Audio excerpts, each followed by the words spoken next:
Well, good afternoon, class. My name is Jessica Pollock, and I have the privilege of bringing chapters 10 and 11 from Signorelli to you today for our district discussion board 4 post. Chapter 10 is going to be on using archetypal analysis, and then chapter 11 is going to cover the brand's outer layer. There is a presentation that goes along with this video, so I would encourage you to open it up and follow along as we go. So let's dive right in. So as we studied in previous chapters, the inner layer of a brand is of significant importance, but knowing how to articulate that brand is a completely different thing. So in chapter 10, we're going to explore archetypal analysis, and we'll seek to define what that is, and then provide 12 distinct archetypes that have been identified by the textbook. So let's dive right in. What is an archetype? Wikipedia describes it as an original model of a person, ideal example, or a prototype after which others are copied, patterned, or emulated. That's a description for you, huh? Basically, an archetype refers to a generic version of a personality. Understanding what our archetypes are and how they influence behavior helps us understand the values that motivate us to behave the way we do. If we think of brands as people, we can use archetypes to analyze a brand's inner layer or figure out what is the driving force behind it. Basically, we want to figure out why it does the thing that it does, and to not look at it from a pure perspective of being motivated by profit. So the goal of archetypal analysis is to give us language and frames of reference that we need to bring out the brand's meaning out of hiding. If we think of a brand as a person, we can use archetypes to analyze the brand's inner layer and the why it does what it does. Let's look at a few archetypes on the next slide. So we're not going to go through all of them in the interest of time, but they're all listed here based on what the book has highlighted. And they are the purist, the pioneer, the entertainer, the conqueror, the wizard, the protector, the seducer, the imagineer, the emperor, the rebel, the source, and the straight shooter. Two of them that I really liked were the purist and the entertainer. The purist, this is a person that's wholesome, exemplary, and highly ethical. He or she believes in being and doing good. These people associate with brands that are associated with simplicity and purity and health. Think Disney World, Make-A-Wish Foundation, Dove. The entertainer is your typical clown or prankster. This is a fun, free-living spirit that just wants to live in the moment. They don't like seriousness or depression or boredom, and they really thrive on humor. So if you want to think about brands that exemplify this, think about Bazooka Bubblegum, Dr. Pepper, or even Jack in the Box. I encourage you to look at the video here in this presentation from a Dr. Pepper commercial. So why are these important? How do we use these to get to a level 4 brand affiliation? By using archetypes to describe the character of the brand story, it is the most helpful way to start looking at motivations, perceptions, likes, and dislikes that are able to explain behaviors. In this way, we're able to become with the brand immersed as a person, a true hero of the story. It's important to know what your core archetype is to be able to understand what it does, what you want it to stand for, but it's even more important to know that there are other archetypes out there. Blending them together makes the brand, your brand, flexible to change and easier to adapt while still maintaining true to its core layer. Archetype analysis is a tool for purpose of aiding judgment, but the primary purpose is to provide common language that helps us relate to a brand as a person.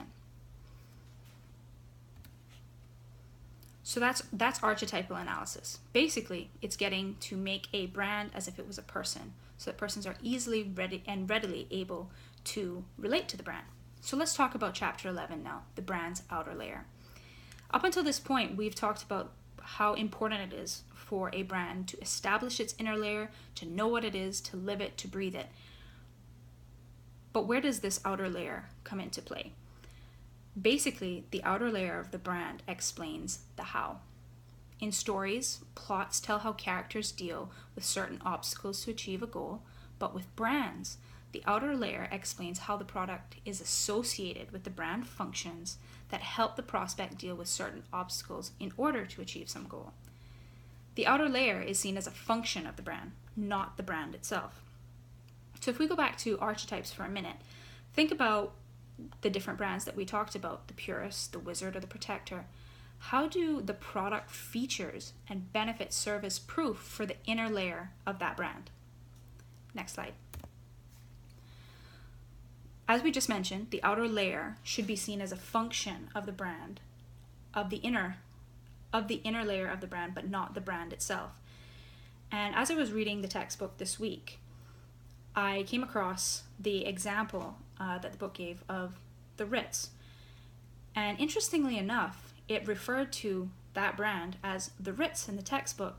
But here in Grand Cayman, we have a same property here, the Ritz, but they get very offended when you call them the Ritz, because they're not just simply the Ritz, they're the Ritz-Carlton. They want their brand and the name of their brand to exemplify excellence, service, luxury, and everything that comes along with the Ritz-Carlton. So, as we discussed, the outer layer is essentially maybe the services that resonate with the brand of their promise of excellence and service. The Ritz-Carlton Grand Cayman has been known to assign up to 4 persons per guest, to spend up to $2,000 US on any guest to make sure that they have had an amazing experience while they're at their property. These services are the outer layers that support the Ritz-Carlton's brand promise of excellence, quality, and service. So let's stop for a minute. Could we mix the two? And they wrote, could we mix the two? And let's talk about that for a second. The answer is absolutely not. The outer layer is a byproduct of the inner. The outer layer is the facts that supports the inner layer.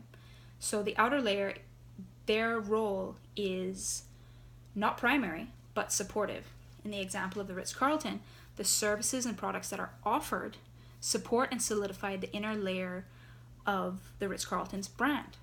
The outer layer helps build confidence so that the brand can get to a level 4 affiliation. Brand connections are achieved to the extent that the outer layer keeps the prospect, and in the case of the Ritz-Carlton, their guest, believing in the inner layer. So now let's talk about hypocrisy. What is that? Can brands be labeled as hypocrites? Essentially, hypocrisy is the killer of brands. So let's imagine for a second that the Ritz-Carlton made all of these promises about their brand and what it does, but they don't live up to the expectations that they've built for themselves. So everything the guest, in the case of the Ritz-Carlton, sees and experiences has to come together as proof that the brand can walk the walk.